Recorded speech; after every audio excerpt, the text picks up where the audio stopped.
Welcome once more to my kitchen in this season of Lent. Our scriptures today are first from Exodus 20, beginning at verse 1. And God spoke all these words. I am the Lord your God, who brought you out of Egypt, out of the land of slavery. You shall have no other gods before me.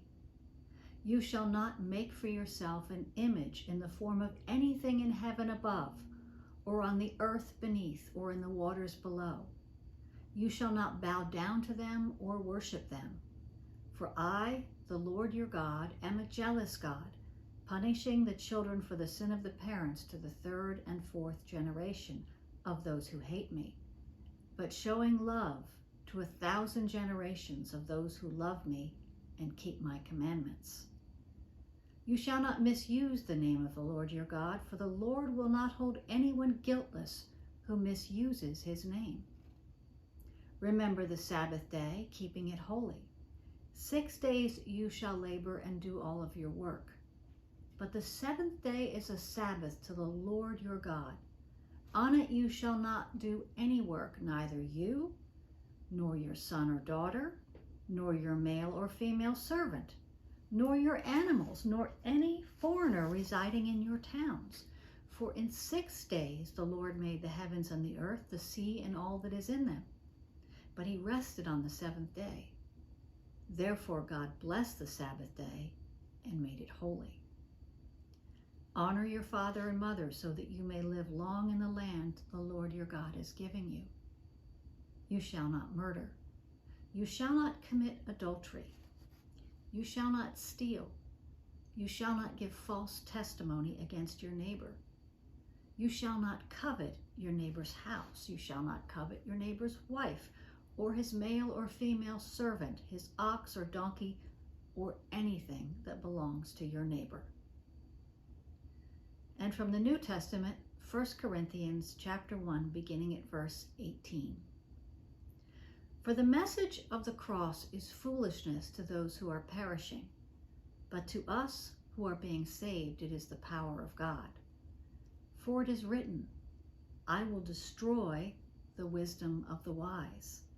The intelligence of the intelligent I will frustrate. Where is the wise person? Where is the teacher of the law? Where is the philosopher of this age? Has not God made foolish the wisdom of those who do not know him? For since in the wisdom of God the world through its wisdom did not know him, God was pleased through the foolishness of what was preached to save those who did believe. Jews demand signs and Greeks look for wisdom, but we preach Christ crucified, a stumbling block to Jews and foolishness to Gentiles. But to those whom God has called, both Jews and Greeks, Christ, the power of God and the wisdom of God. For the foolishness of God is wiser than human wisdom, and the weakness of God is stronger than human strength. Today we are continuing our series on God's covenants, and this week, since we are focusing on the 10 Commandments, I started to do some research, and I came across a truly hilarious blog written by a woman named Karen Blessing.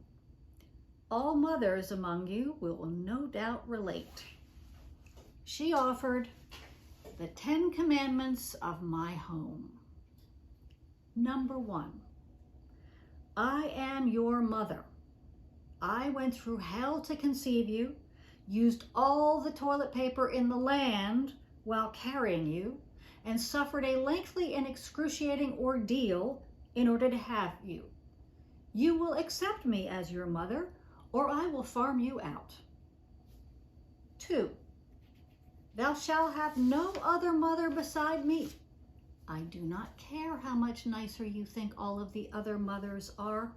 I am yours, and you are stuck with me, and only me. 3, you shall not take the name of your mother in vain. Just so we're clear, this means that you can't swear at me or call anyone else a mother anything. 4, remember the Sabbath day and keep it holy. Give me a break, at least on the weekends. 5, honor your father and your mother. Notice how I have generously included your dad in this one. 6, you shall not kill. No matter what consequences you have suffered for whatever stupid action you have taken, you cannot have murderous thoughts towards me. Change your behavior, because I'm here to stay. 7, you shall not commit adultery. If you even know what this is, you are grounded for life. 8, you shall not steal. This means that what's mine is mine. You cannot take my things and then pretend that I never had them. I know it was there yesterday. 9, you shall not bear false witness against your neighbor. Stop blaming your brother. I know it was you. And finally, 10, you shall not covet your neighbor's house. Do well in school. Get into a good college. Get a good job. And buy a bigger one. Don't mess with mom. The third covenant in the Old Testament is the Mosaic Covenant, sometimes called the Sinai Covenant because it was given on Mount Sinai. Although we have narrowly focused in on the 10 commandments today, there are actually 613 commandments. And here's where I would absolutely fail if I were born Jewish, because there's no way I would manage to keep 613 commandments. But these laws, these rules of varying types, were not necessarily brand new to the people at the time they were given. Even back in the day of Abraham, we hear of Abraham keeping God's commandments, statutes, and laws. And although our English translations have tended to translate the pre-Mosaic law commandments as command and change the word to commandment here, the Hebrew word is the same word. What this event does is pull all of the commandments together in one place. It organizes them and it prioritizes them. The 10 commandments, or in Hebrew the 10 words, appear to have the highest priority. Now we have come to expect that the 10 commandments are nice and neatly labeled 1 through 10 because that's how we see them on 2 tablets, 1 through 10. But it's not actually quite that simple because Christians and Jews differ in how they number these commandments. For Hebrews, in Hebrew, the first word in Jewish understanding is not a command at all, it's a statement. I am Yahweh, your God, who brought you out of the land of Egypt, out of the house of bondage.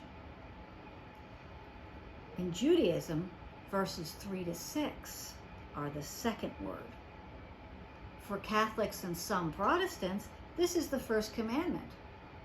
And further complicating matters, most Protestants, those like Presbyterians, regard verse 3 as the first commandment and verses 4 to 6 as the second.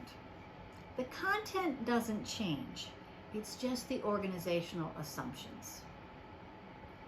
When it comes to the 10 Commandments, it is important for us to take note of the fact that unlike other ancient religious codes, half of these commandments involve behaviors that we have not towards God, but towards one another.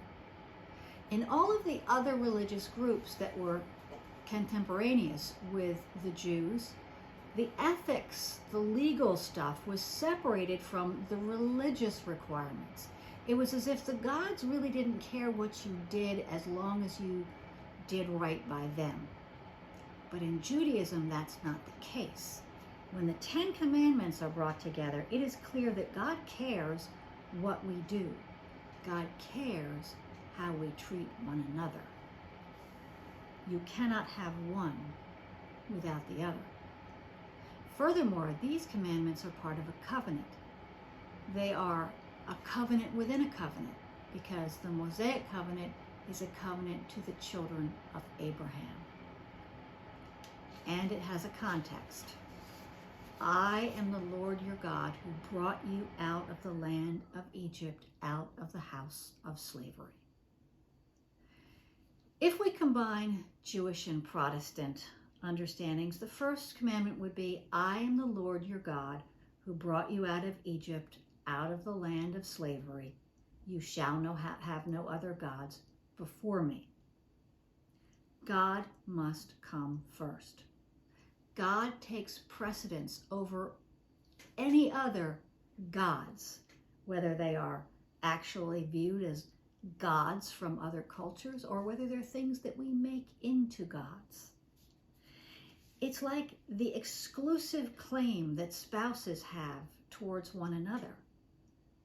Our relationship with God is a one-on-one relationship. In a marriage, if a third person comes in, it's called adultery.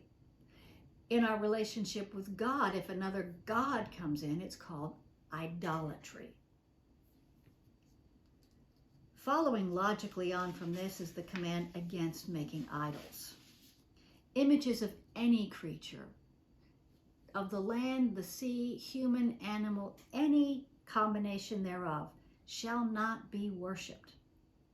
Muslims have taken this commandment to the extreme of forbidding any form of pictorial art in their mosques whatsoever. It's very beautiful, but you will note that it is either abstract design or script, because they want to avoid the danger of accidentally worshiping an image. Protestants haven't taken it that far, but we're all aware that human beings have a tendency to worship things, idols, places. It's what we tend to do. It is an inherent danger to us. Two things are specifically named in this command: graven or carved images, idols, statues or reliefs, or paintings, flat paintings against a wall or a canvas. We should realize that all of Israel's neighbors had paintings of their gods and goddesses absolutely everywhere. They filled private homes and town squares. They decorated everything from temples to taverns. To not have an image of your God was unheard of. Israel was very, very unique in the ancient world because it refused to have a representation of its God. We stay focused on God in the next commandment: you shall not take the name of Yahweh, your God, in vain. God's character and identity are tied up in God's name. So using God's name to do something dishonorable would profane it.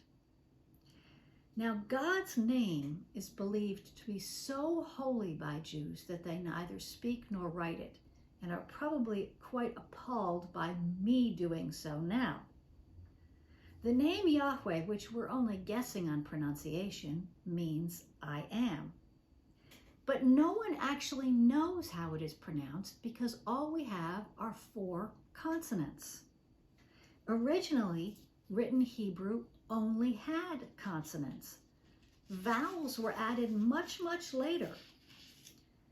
And once vowels were created, the vowels for a different word, Adonai, which means Lord, were superimposed on top of the 4 consonants that we're guessing are Yahweh. It's a convention that meant that whenever you came across God's name, instead of saying it, you would read Adonai, or Lord, out of respect. Unfortunately, when you don't know about that, and you read these consonants and vowels put together, What do you come up with? Yehovah or Jehovah, a name that doesn't actually exist. I challenge you to try to explain this to the Jehovah Witnesses the next time they are at your door. They will not believe you. But while some Jews and even some Christians have shown a profound respect for God's name, most of us are shirking in this regard. We don't even have to use God's name as a curse to profane it. If we swear by God something that isn't true, we are breaking this commandment. As in, I swear to God, this is the best deal you will ever get. Or, I swear to God, I didn't do it. God's name should never be connected to things that are dishonorable or a lie, deceitful. We are to honor the Sabbath day and keep it holy. And this is another command that we never keep anymore. First of all, we changed the day to Sunday, so we don't actually keep the seventh day. And then we changed the rules so that now everything is open on a Sunday. Unless you're in the deep south, in which case good luck finding anything open on a Sunday. But when I was growing up, everything was closed. Sunday was quiet. There was a lot to be said for that. Despite the convenience of being able to go to the store anytime we want, that means that somebody else has to work. And human beings are not designed to work every day. We were created to need rest. And because God knew that human nature would say, yeah, fine, I get to rest, but, my servants still have to work. This commandment is very, very explicit, very specific, that everyone gets the day off, except that in our society, they don't. The commandments now switch to focus on human interactions. The next commandment, honor your mother and father, is about the most misunderstood there is, because this is not directed to children. This is directed to adult children with regard to the care of their elderly parents.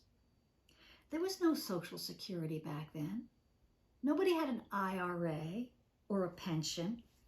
Elderly people who could no longer work could literally freeze to death or starve to death on the street if their children and family members did not care for them. And both mothers and fathers are included in this commandment. Regardless of what kind of relationship we have had with our parents, and not all relationships with parents are good, it is our God-given responsibility to make sure that they are cared for, that they have what they need. You shall not murder is a better translation than you shall not kill, because this word is specifically murder. It's not the same as killing in time of war. It's not the same as a legal execution. We may oppose the death penalty for different reasons, but we can't use this commandment to do so. Here, this is murder. Wanton, brutal, malicious destruction of life. You shall not commit adultery is, interestingly enough, a commandment that has changed over time, because as it applied originally, men could get a lot more latitude than women. A married man could not have sex with another married woman, but he could always have sex with an unmarried woman because he could make her his wife or concubine. Women never got a break. This was true of all of the religions and cultures in the ancient Middle Eastern world. things only began to change within Judaism as polygamy fell out of favor for very practical reasons. And the playing field was leveled completely for Christians, especially those who converted to Christianity from pagan religions found it a bit of a shock to their system when the men were told that they could not just go and do whatever they liked, that the same rules that applied to their wife applied to them. Today, we have all seen the destructive impact of infidelity on families, and it doesn't matter which spouse strays. It is equally damaging. You shall not steal includes violent theft, burglary, but also theft by deception. Bernie Madoff was a thief. Con artists targeting senior citizens are thieves. Stealing is one of the most selfish and self-centered of acts because there is no thought whatsoever given to the feelings of the victim. And the poorer the victim is, the more devastating the crime. You shall not give false testimony against your neighbor. In the courtroom, yes, but also in the neighborhood. Character assassination destroys lives. It is much easier to destroy a reputation than to regain one that is lost. That's almost impossible. This is why politicians proceed to throw so much mud at one another, even knowing full well that what they're saying is not true. They just hope that some of it sticks, because even if that person is vindicated, what people will remember is a vague sense of unease that something somewhere wasn't right. And finally, we are told not to covet anything that belongs to our neighbor. Interestingly, this is the only commandment that addresses a state of mind. It's not an action. And that's because envy is one of the most dangerous states of mind. Envy can breed all kinds of evil things. Envy can lead to murder and theft and even adultery. The ancient world took envy very seriously, and we don't take it seriously enough. In fact, we encourage it. Don't our advertisers say, "You'll be the envy of your neighbors"? The covenant of the law was given for two reasons. First, the dietary laws, which are part of the Holiness Code, in practice worked really effectively to set Israel apart. The clean and unclean foods made it very difficult to be assimilated.